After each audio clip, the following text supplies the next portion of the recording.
neurons, glia. Let's talk pharmacokinetics for antibody development. Following the transplantation of hematopoietic cells. Let's talk how to test if your drug induces a cytokine storm. Welcome to JAX Tech Talk with the technical information scientists of the Jackson Laboratory.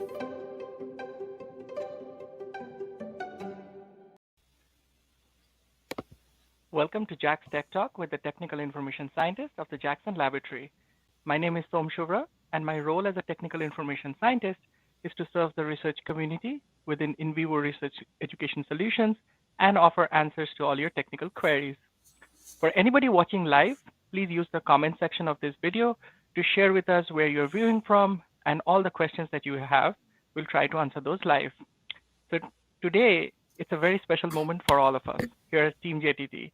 This is our 50th episode, and the journey to episode 50 would not have been possible without the enormous support that all of you have given to us.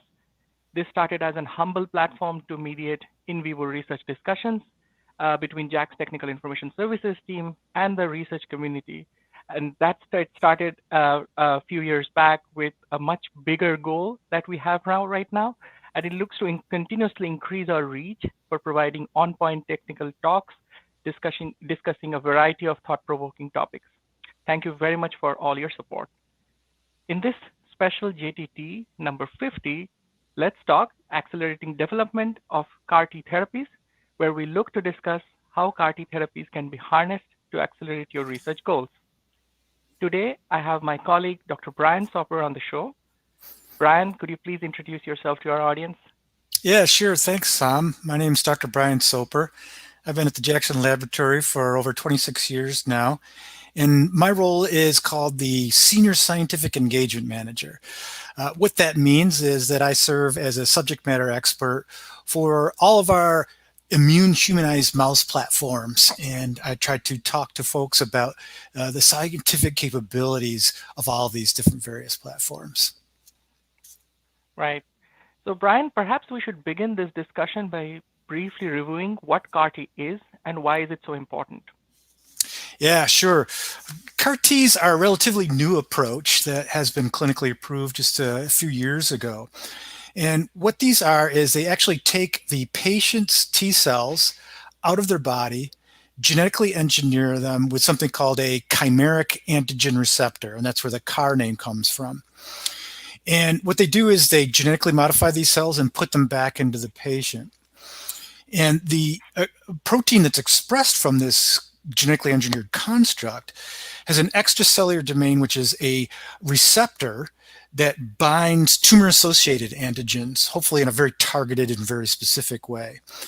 But that receptor is attached to an intracellular domain, and this intracellular domain activates the T cell and allows it to have a cytotoxic response against the tumor. At present, the CAR-T is being used for relapsed and refractory B-cell lymphomas. That's what it's been clinically approved for.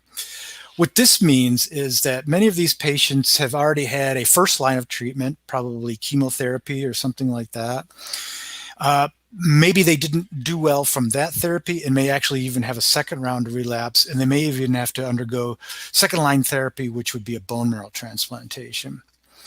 Unfortunately, many of these patients have a durable response of something like 7%. So it's pretty scary at that point. But treatment with something like CAR-T, the complete response rate can be as high as 43%. And many of these patients can have a durable response and last for up to 2 years. So this is a big difference in their overall response for these highly refractory tumors. So this is pretty significant improvement in some of these therapies because there really was no other third line therapy at that point.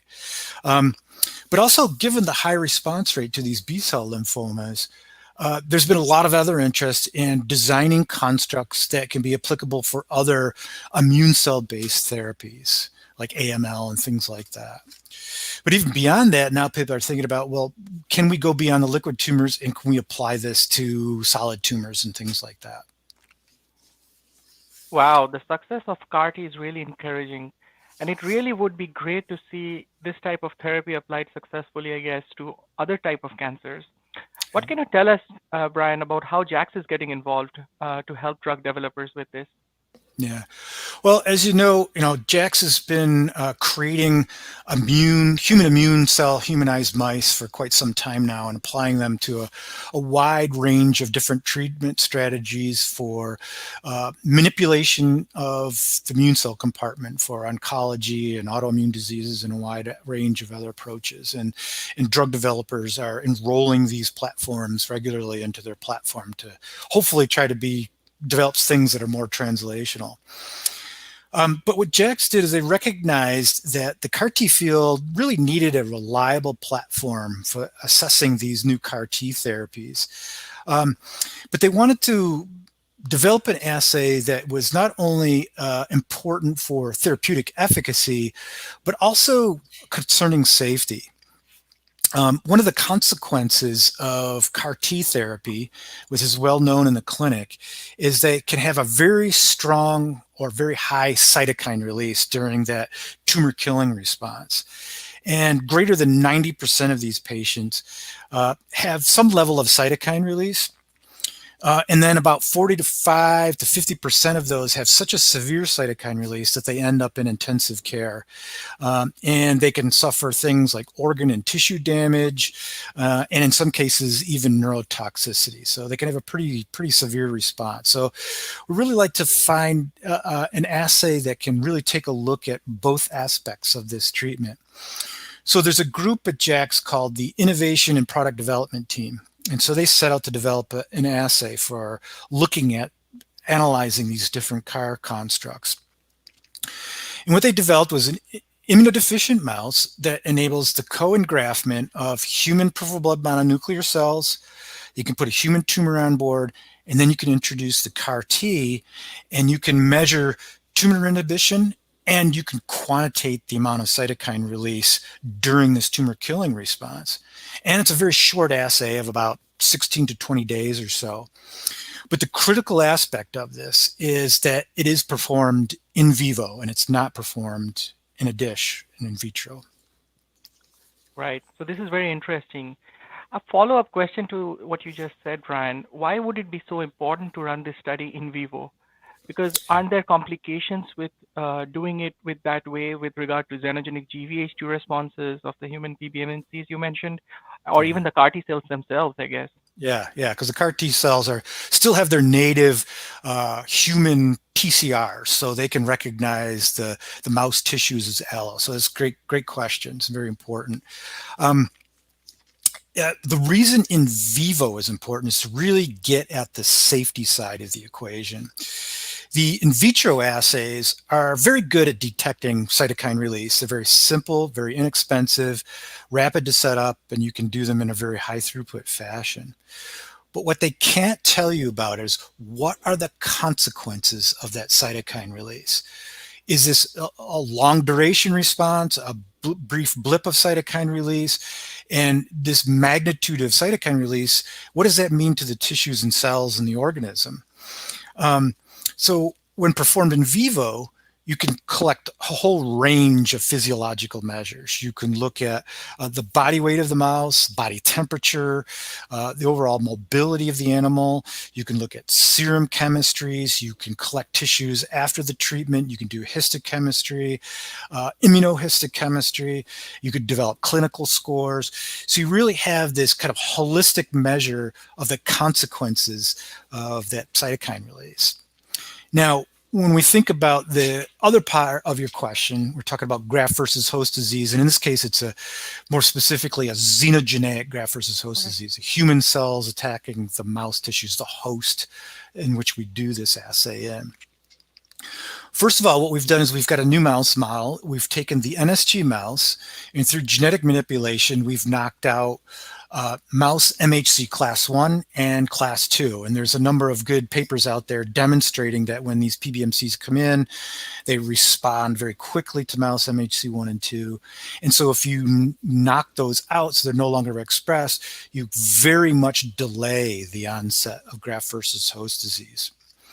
The second aspect of this is because you've got this delay and you're using this host, and like I said a moment ago, we're running this assay in about 16 to 20 days. It's way ahead of the onset of the severe consequences and physiological readouts that you would typically see in a graft versus host disease response. And then thirdly, we characterize the human PBMC samples.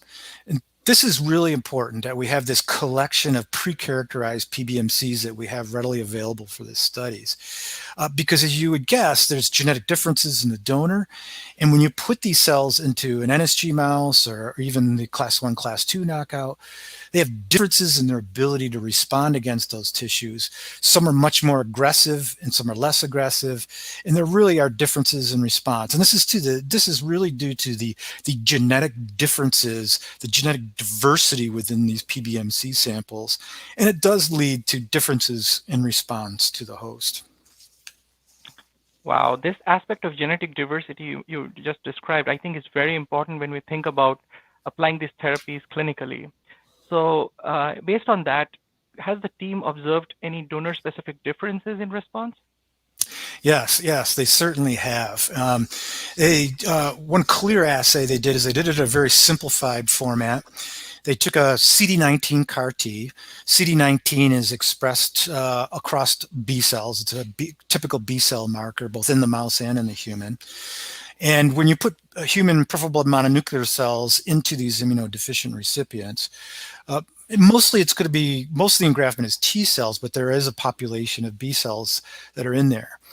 And so what you could do is when you just quickly introduce the CAR T will recognize these human B cells and it'll bind to them, recognize them, and kill them. So one of your easy, efficacious readouts is the depletion of these human B cells. So it's really quick and easy to do. You just collect a blood sample and you can measure it by flow cytometry. So what they did is they set this assay up. So they looked at two different donors side by side, gave them the same CD19 B cells with the same CAR basically. And then they looked at blood samples, looked at the removal of B cells from both peripheral blood and spleen. In the case of both of these donors, completely eradicated the B cells from both blood and spleen. But at the same time, obviously measured the cytokine release. And what they found is that one particular donor had slightly elevated levels of cytokines. And these are human-specific cytokines that we're talking about here. And then they followed the body weight and looked at the overall health of the mice. And so even though the efficacy was identical by comparing these two donors, the cytokine release was a little bit higher in one, and in that same one that had slightly higher cytokine release, you saw a huge drop in body weight of those mice. So there was a very strong systemic consequence of the cytokine release in one donor versus not the other. So what this is telling us is we can very accurately go in and look at donor-to-donor differences in responses. And this will tell you a lot about modifications you could make to the construct in terms of binding efficiency and things like that, cell dosage, trying to figure out whether one patient is going to have a stronger cytokine response than another. There's a lot of very important information that can be gleaned from that type of an assay. Wow. So, so it really allows you to tell the difference based on this cytokine release. No, that's brilliant, Brian. Let me look through the questions. It looks like we have some questions from our viewers. Let's see. Okay, the first question looks like is asking about the on-target off-tumor effects. So the question goes, how to best tackle the challenges in targeting solid tumor antigens that are also expressed on normal tissues at varying levels? You want to take that, Brian? Yeah, that's a good one, and that takes a fair amount of work. I've seen publications where people are looking for binding affinity to answer some of this, and taking very sophisticated approaches where they design constructs and they look at binding efficiency and binding avidity and all these different things, basically the strength of the bind of that receptor to those tumor-associated antigens.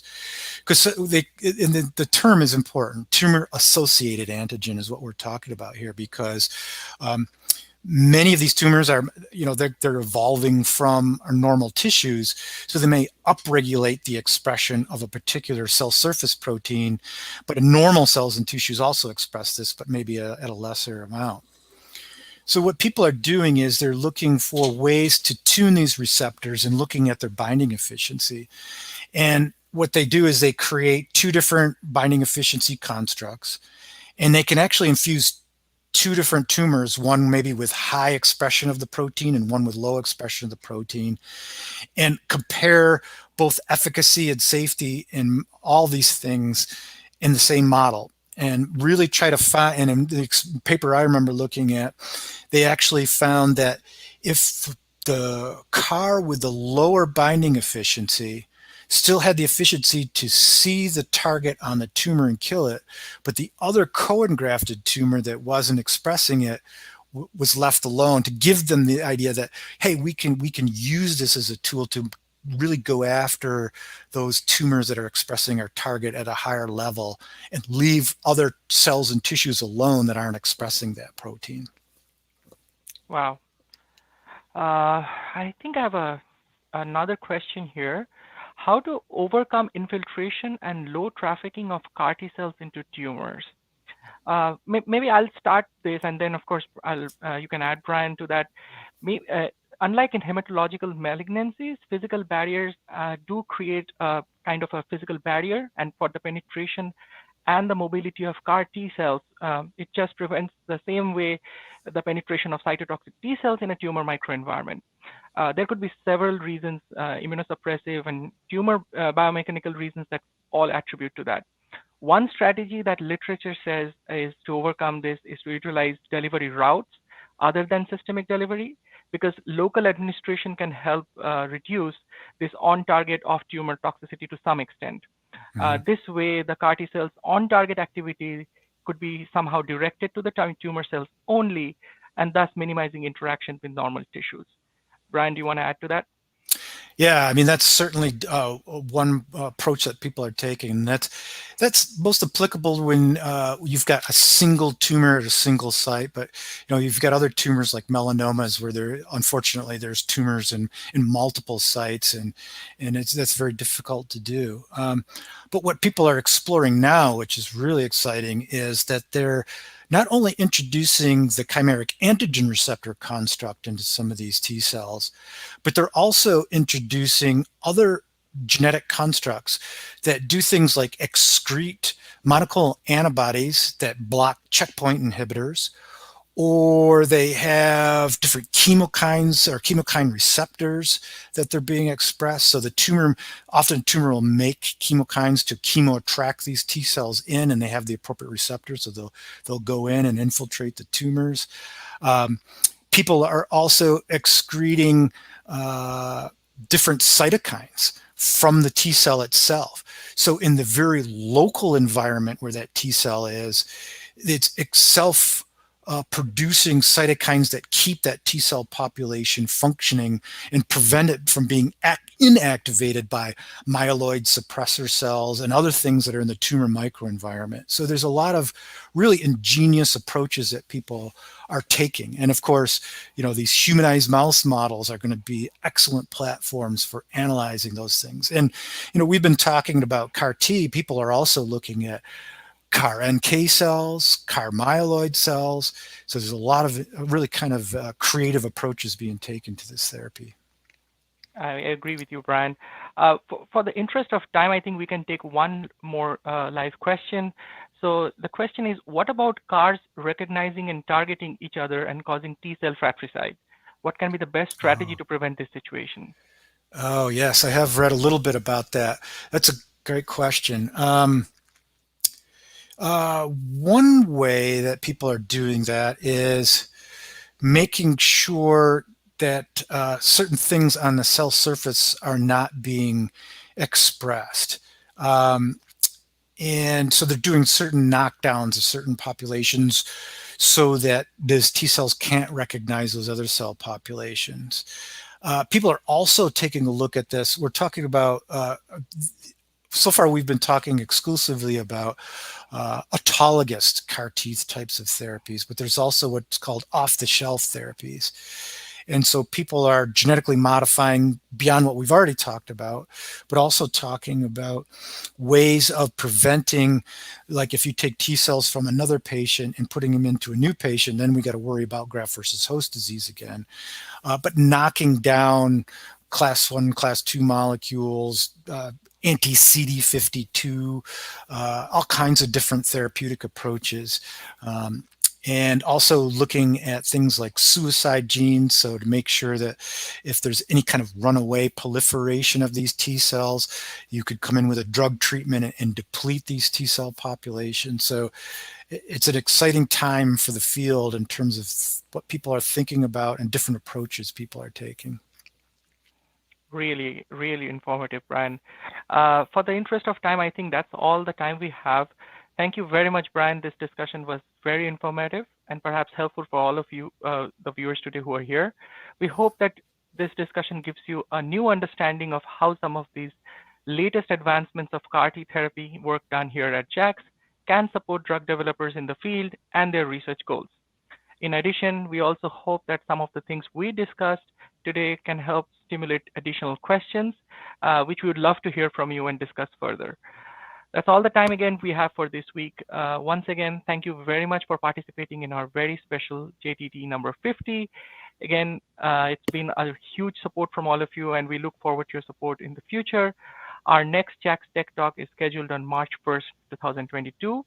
Please keep following us in LinkedIn in the JAX Tech Talk page so that you're notified anytime we have a new episode, or subscribe even to our playlist that we have on YouTube.